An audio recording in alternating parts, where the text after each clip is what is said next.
How's it going, ladies and gentlemen? My name is RuffledRowlit, and welcome back to a new video. Today we got ourselves a daily update on, well, Pokemon rumors, leaks, all that kind of stuff. So we're going to start things off first with this right here, which is a post by Digital Foundry in regards to the Nintendo Switch 2 discourse over the last few weeks. So let's take a look at what they're saying, what there is to be read about this, and let's just have a good time. Also, by the way, we're going to look at all the different stuff from Nintendo Switch, and of course, we're going to read some rumors about Pokemon and things like that. But let's get started with this thing first, which is the experts at Digital Foundry, which is, I'm not sure if you want to call it a website or a group, who basically just sort of, I don't even know what the right word would be, like stress test, do just tests on devices to check them for their performance and things along that nature. But basically, the experts at Digital Foundry have finally commented on the Nintendo Switch 2 discourse of the last few weeks.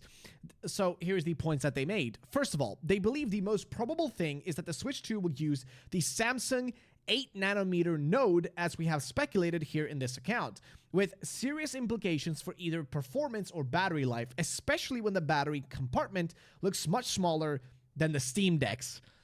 That would not be good. Even though the Steam Deck technically has Steam Deck has better battery than, say, the ROG Ally, MSI Claw, or the Lenovo Legion Go. I know that because I've been using the Lenovo Legion Go, and that thing runs out of battery very quickly. Great device, though. Runs smoothly if it's plugged in. Runs great, and you have about an hour and a half of battery life if you run on performance mode for best, like, possible frame rate and stuff like that. So, yeah, but the fact that, like, the Steam Deck, which is by far better, battery-wise than the console I literally have, is going to be still better than the Switch 2, which is supposed to be a new console. I'm going to be real with you. It's a little bit concerning. I'm going to be real with you. Like, it is a little concerning if we don't get more, battery life and performance than this thing. Because this is a small fella. This thing does not really run that crazy, but it's an interesting situation. So, moving on, they say, contrary to some speculation, apparently, raw performance won't be nowhere near a PS4 Pro level. Expect raw performance similar to Xbox One and PS4. Which, okay, listen. It's still decently better than whatever the Switch had. It's still better. But it would have been nice if we could expect a little bit more performance out of this thing, given that this is supposed to be another freaking console that we're, going to be spending the next 6 to 7 years using, right? Same way as the Switch. The Switch itself comes out in 2017, lasts until, 2025, right? Now is like the end of times for the Switch. We're not expecting any massive mainline titles to come out for this thing anymore. This is the end of the console's, lifespan, and we're now moving into the next thing, which means that this thing has lasted for about 7 to 8 years, give or take, right?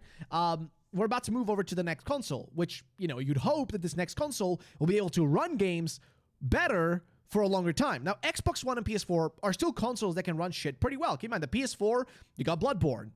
You had the God of War games. You have, like, shit that can run on that thing pretty smoothly. A lot of the games that you think of that used to run on last gen, right?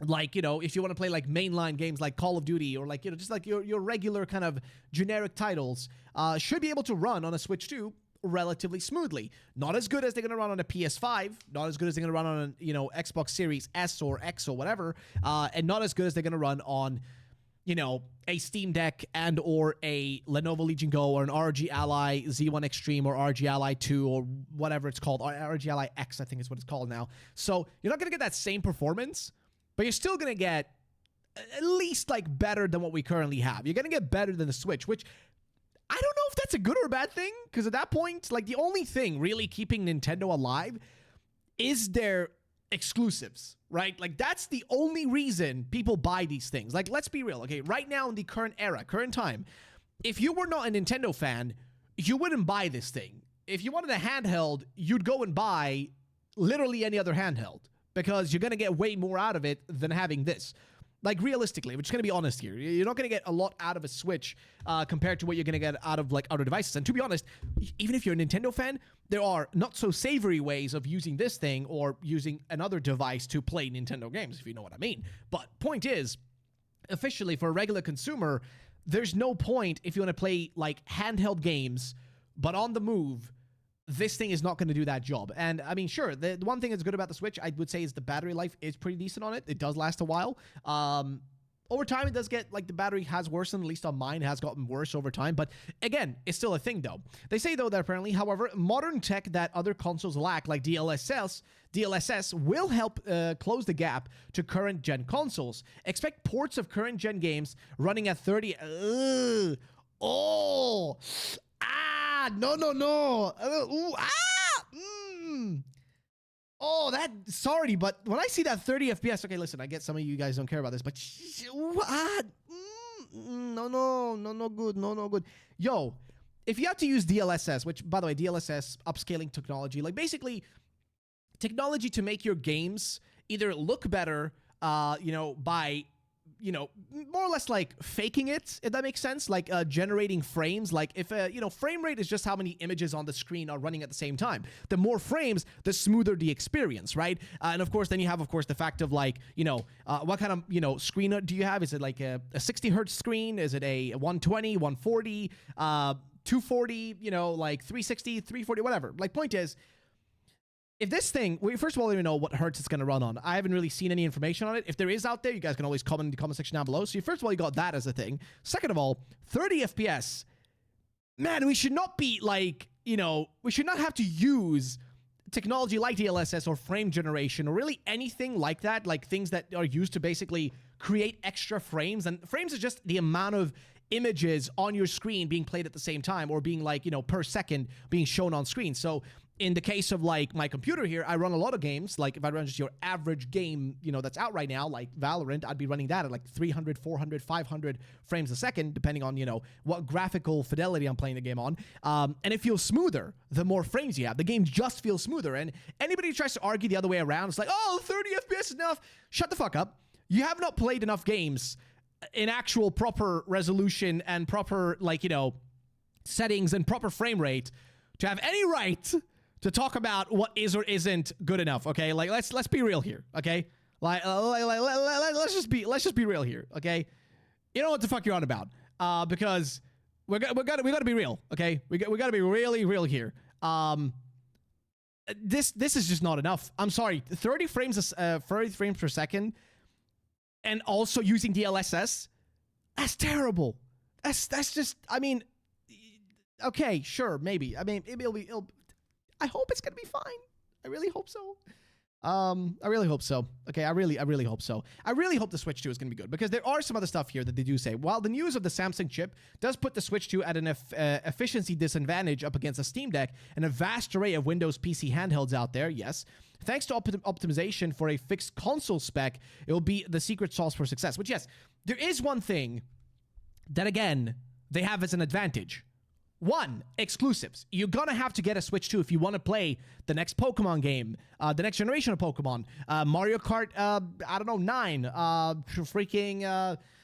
or Mario Kart 10, I don't even know which one it is. If you want to play the next Super Mario, like, Odyssey type game, if you want to play the next Zelda game, if you want to play really any mainline shit, Metroid Prime, 4, which I think is coming out on the regular Switch, so you'll be fine. But point is, if you want to play some of these future games which are exclusive to Nintendo, that Nintendo owns, like Animal Crossing, for example, you will have to buy the console, even if you don't want to. You literally have to. Of course, unless you want to go the unsavory path. But you literally have to buy this thing, or the next thing, right? Like the next Switch. Even though it may not offer perfect performance. And of course, I know some of you guys might be out there and you're like, you know what? I don't give a shit, man. I don't care about 30 frames, 40 frames, 60 frames, 120 frames. I don't give a shit. That's fine, because some of you might not care, and maybe you play games where it isn't necessarily super important. But that's where I feel like the Switch kind of like, the only advantage this thing had was at the time that the Switch came out, there was basically no competition for this thing. Like, there was nothing. Like, if you wanted a handheld console, you either had to buy a PS Vita, which was already kind of losing steam, and there's, PS Vita was kind of already going out of fashion at that point, and there wasn't really any games being made for it anymore. You had the PS Vita, you had the Nintendo 3DS, which was the only option, and then this thing, right? And this was the upgrade of the 3DS, because this is way better performance than the 3DS will give you. Like, that's just hands down the reality of it. You're gonna get more out of this thing than you're gonna get out of a 3DS, but it's a big but. We now have options, okay? The only reason you'd buy this, if you're buying it for a handheld gameplay and something you can move around, is literally just for those exclusives, and that's it. And I feel like you're getting more value nowadays out of just not going down that path. There's so much more on PC handhelds. And there is, of course, the price to performance matter. You know, like you can get probably this thing for cheaper now. Like you get a Switch or a Switch 2, probably even when that comes out. It's still going to be cheaper, running you cheaper than, let's say, an ROG Ally or a Lenovo Legion Go. Even though those consoles have been dropping in price. So unless you want to buy it instantly day one, you know, like you can just wait a bit, right? If you do wait a bit, it's going to go down in price. And if you want a Steam Deck, they're even cheaper now, okay? Steam Decks have gone down in price like crazy.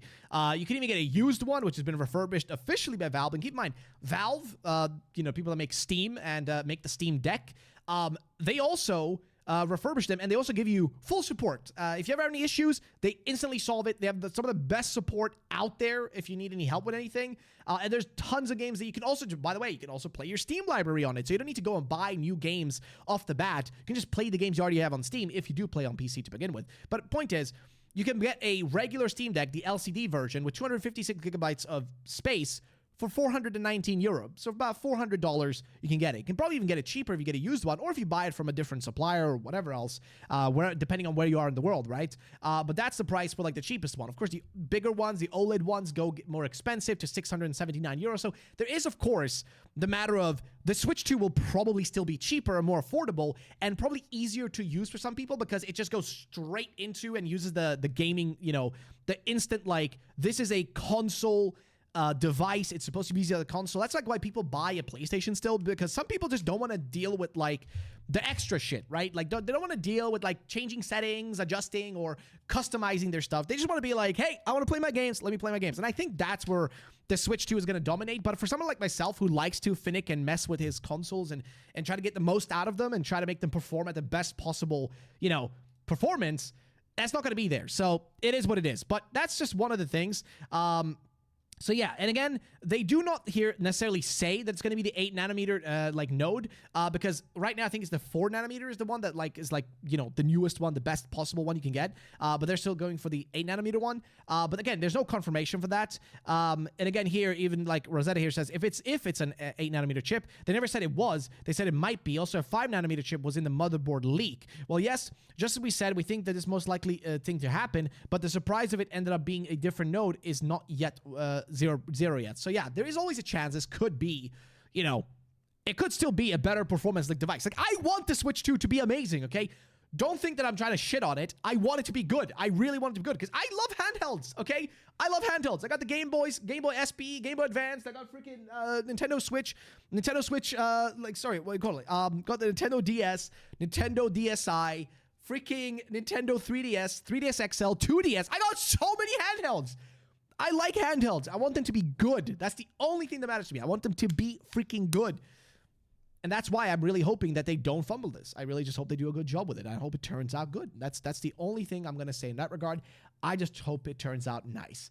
So let's move on to the next thing. So again, this is all the leaked images we have of, like, you know, the Switch 2, like parts of it and stuff like that, like some dock things and some other stuff. Again, this is not all confirmed just yet. I mean, some of it kind of is, but not all fully. We know the NVIDIA chip, the motherboard, everything is there. But we still have to wait, I would say. Okay, just please still wait.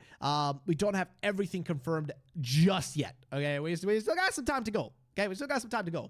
And I really do hope this new dock is going to be of, like, a massive benefit to the actual Switch 2. Like, hopefully, like, helping, because I think at the back of this thing, you can see, like, there was, like, a model version made. Somebody made a model to kind of show, like it looks like cooling on it, which would be great. Improve the cooling, just make it, like, you know, run even better performance. Like, I really hope that when it is docked, it will run at a way better performance. We can expect more out of it. But then again, it is still running purely off of that, like, you know, of the console itself, and the dock is just a dock at the end of the day. But I do hope they can pack as much as they can into this little thing, or, well, the next version of it. I really hope so. I'm just very hopeful. I'm very excited for the future of, you know, of everything to do with Nintendo Switch 2. I'm excited for it. That's why I'm talking about it. I just hope it turns out good. That's, like, my main thing. But yeah, that's pretty much everything to do with Nintendo Switch for now. We might talk about, you know, a little bit more stuff in a second, but for now, that's that. And now let's move on to a new post. First of all, this image here is just one from, like, the last Batman movie from, God, I forget the name of the guy who wrote him, but it's basically just the original Batman movie. Not original, but, like, The Dark Knight trilogy, right? So it's those, but that's what the image is. And then the actual post says the following: Pokemon Legends EA, and then it says ... and it's actually like 4 dots, which could be a reference to Red. I don't know. Trainer Red, of course, because he always uses the dots. But he says full gameplay trailer on Pokemon Day. There is no trailer before then, which is interesting because that's what we've been told by Riddle LeCou is an insider. He has been telling us, like, hey, we're gonna get it. You're gonna get a trailer in January. You're gonna get some information. Maybe not a full trailer, but you're gonna get some information about the game before Pokemon Day, which we'll see if that is true, because guess what? We're now in January, and we got a few more weeks to go. We got about 3 weeks for them to reveal shit now before Pokemon Day, if they want to do it in January, if he's correct, but he could also be wrong. They also say that pre-orders will be live on Pokemon Day, which, I mean, would make sense if the game's coming out this year and it's not going to be during the November winter period. You'd hope, because keep in mind, this game kind of has to come out early for 2 big reasons. This Switch 2, and number 2, they need a game out already, because Pokemon is running out of steam a little bit. Like, of course, the TCG has been doing well recently, but overall, the interest in Pokemon, and this you can kind of see in just like how many people search for Pokemon, how many people are interacting with Pokemon, how much viewership on Pokemon content has gone down, and just interaction with Pokemon content as in general, not just content as in videos, but also anything to do with Pokemon. It has generally kind of gone down. It has had a bump thanks to Pokemon TCG Pocket. That has given a nice bump in performance to Pokemon as a whole. But that is not going to last. Like, that impact's not going to be as, like, longevity. Like, it's not going to have the longevity of an actual new game. And in this case, they need that game, one, to be out, like, soon, so they can have something to, base the next TCG sets on, base the next, anime, series part on, like the Horizons. Like, they need something to, they need more sort of stuff to base it off of. If they don't have anything, it gets much harder to keep people invested, because keep in mind, the Pokemon, like anything to do with Pokemon is usually just an advertisement for merch, right? Keep in mind, Pokemon games are just advertisements for merchandise. They are just like the catalyst for everything else, right? Like, the games kind of determine what happens to the TCG, what happens to the merchandise, and what happens to the anime and the manga, right? Pokemon games determine all of that. They have the most control of what happens with everything else. But if there's no new game, then there's no new content for all those other things, right? There's no new content for the anime. There's no new content for the TCG. There's no new content for, like, all these things, because eventually people just get kind of, like, bored of the monotonous same old, same old. Like, you need to kind of give them something new. You need to keep them excited, because it's like a circle, right? You want to keep them invested. You want them to play the Pokemon games, then buy the Pokemon merch, then open the Pokemon packs, then watch the Pokemon anime, then go to the Pokemon movies, then read the Pokemon manga, and then play the Pokemon games again. It's a circle, right? That's what they want you to do. So they need to have it out. And second of all, the Switch 2 is coming out most likely in around March. That's the rumored time, is that it's going to release in March. It's going to get revealed this month. And if that is true, you cannot still be promoting a Switch 1 game and making a big hype about it and getting people invested when people are spending their money buying a Switch 2, which, yes, there is, of course, going to be backwards compatibility, but even just from the mere fact that it's, like, going to be labeled, like, literally from a marketing standpoint, because it's going to be labeled as Switch 1 game, right, which also runs on Switch 2 probably because of backwards compatibility, we can assume, not specifically intended to natively, but rather possible to, right? That's 2 different things. You could already assume from that things are going to be a little bit more, how'd you say it? You kind of got to get it out there. You know what I mean? Like, they have to get the information about this game, like the actual pre-orders, and get the release of this game out early rather than late into this year for that reason. But here's what they say, though. So, pre-order bonus from Nintendo eShop is 50 Pokeballs plus 50 potions plus pre-order outfit with expanded backpack for your character. I don't like that. I do not like the idea of us having an expand. What the hell does that mean? Expanded backpack.